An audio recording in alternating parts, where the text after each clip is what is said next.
আসসালামু আলাইকুম ভিউয়ার্স। বাংলাদেশের সর্বশেষ আপডেট সংবাদে আপনাদের স্বাগত।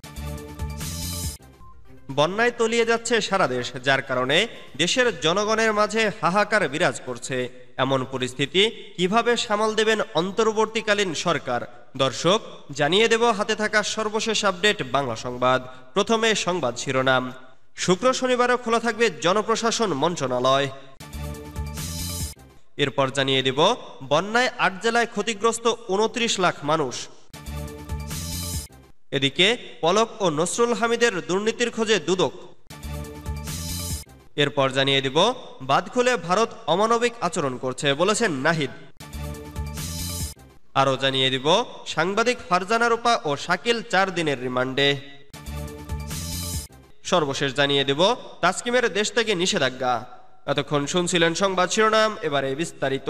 তবে অনুরোধ থাকবে ভিডিওটিতে একটি লাইক করবেন এবং কমেন্ট করে জানিয়ে দিবেন কোন জেলা থেকে আপনি আমাদের এই ভিডিওটি দেখছেন। শুক্র শনিবারও খোলা থাকবে জনপ্রশাসন মন্ত্রণালয়। দাপ্তরিক কাজের প্রয়োজনে আগামীকাল শুক্রবার ও শনিবার জনপ্রশাসন মন্ত্রণালয়ের কয়েকটি শাখা খোলা থাকবে।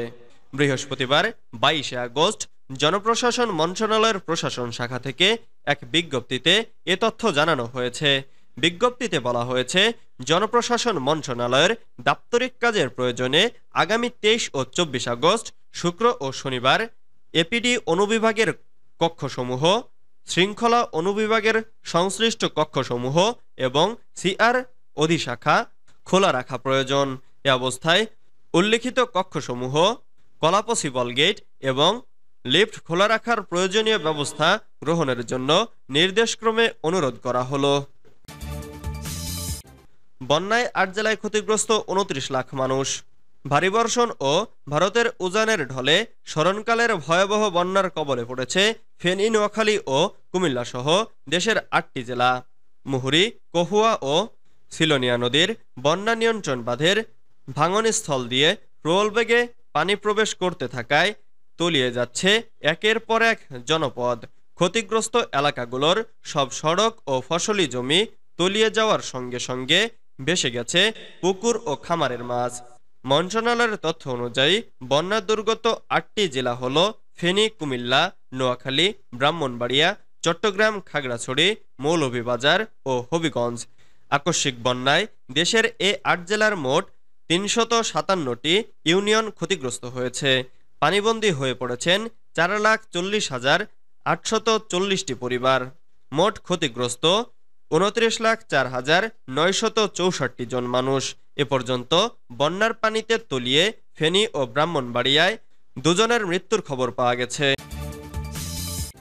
পলক ও নসরুল হামিদের দুর্নীতির খোঁজে দুদক। অনিয়ম ও দুর্নীতির মাধ্যমে অবৈধ সম্পদ অর্জনের অভিযোগে সাবেক ডাক, টেলিযোগাযোগ ও তথ্য প্রযুক্তি প্রতিমন্ত্রী জুনায়েদ আহমেদ পলক ও সাবেক বিদ্যুৎ জ্বালানি প্রতিমন্ত্রী নসরুল হামিদ বিপুর বিরুদ্ধে অনুসন্ধান শুরু করেছে দুর্নীতি দমন কমিশন দুদক। বৃহস্পতিবার ২২শে আগস্ট দুদকের প্রধান কার্যালয় থেকে এ বিষয়ে সিদ্ধান্ত নেওয়া হয়েছে বলে সংস্থাটির একটি সূত্র বিষয়টি নিশ্চিত করেছে।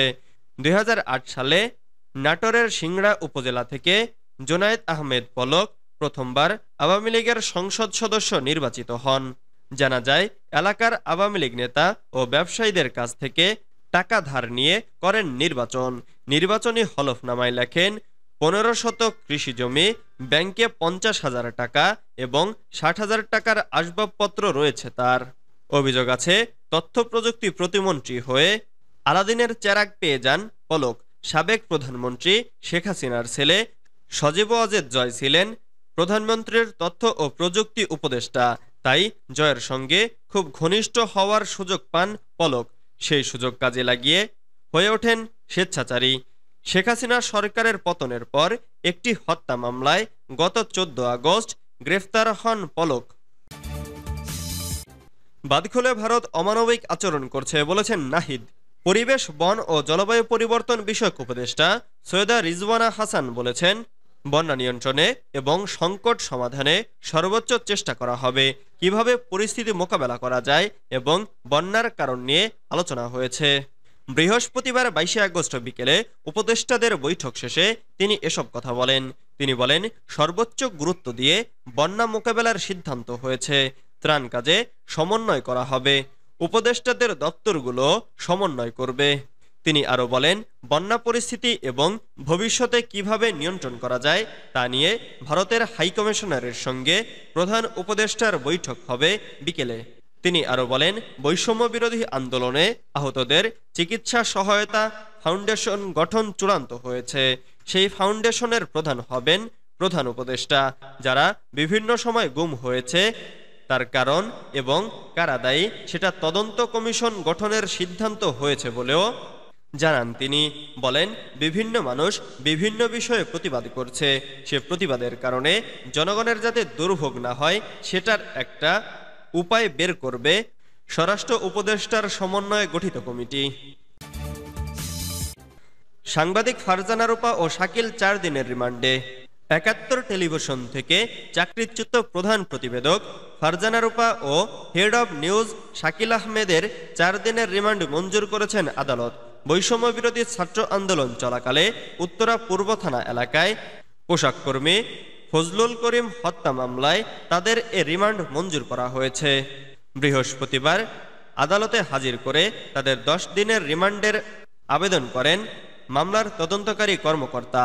ছাত্র আন্দোলনে উস্কানির অভিযোগ আনা হয় তাদের বিরুদ্ধে। শুনানি শেষে ঢাকার মেট্রোপলিটন ম্যাজিস্ট্রেট আহমদ হুমায়ুন কবির তাদের এ রিমান্ড মঞ্জুর করেন। তাসকিমের দেশত্যাগে নিষেধাজ্ঞা। ঢাকা ওয়াসার সাবেক এমডি তাসকিম আহমেদ খানের দেশত্যাগে নিষেধাজ্ঞা দিয়েছে আদালত। আজ বৃহস্পতিবার দুদকের আবেদনের পরিপ্রেক্ষিতে ঢাকার সিনিয়র স্পেশাল জজ আশামস জগলুল হোসেনের আদালত এ আদেশ দেন। বিষয়টি মানবজমিনকে নিশ্চিত করেন দুদকের কোর্ট পরিদর্শক আমির হোসেন। দুদকের আবেদনের পরিপ্রেক্ষিতে আদালত তার 60 দিনের জন্য দেশত্যাগে নিষেধাজ্ঞা দেন। এ বিষয়ে প্রয়োজনীয় ব্যবস্থা নিতে ইমিগ্রেশন শাখার বিশেষ পুলিশ সুপার ছাড়াও বাংলাদেশ পুলিশের স্পেশাল ব্রাঞ্চ সহ সংশ্লিষ্ট কর্তৃপক্ষকে নির্দেশনা দেওয়া হয়েছে।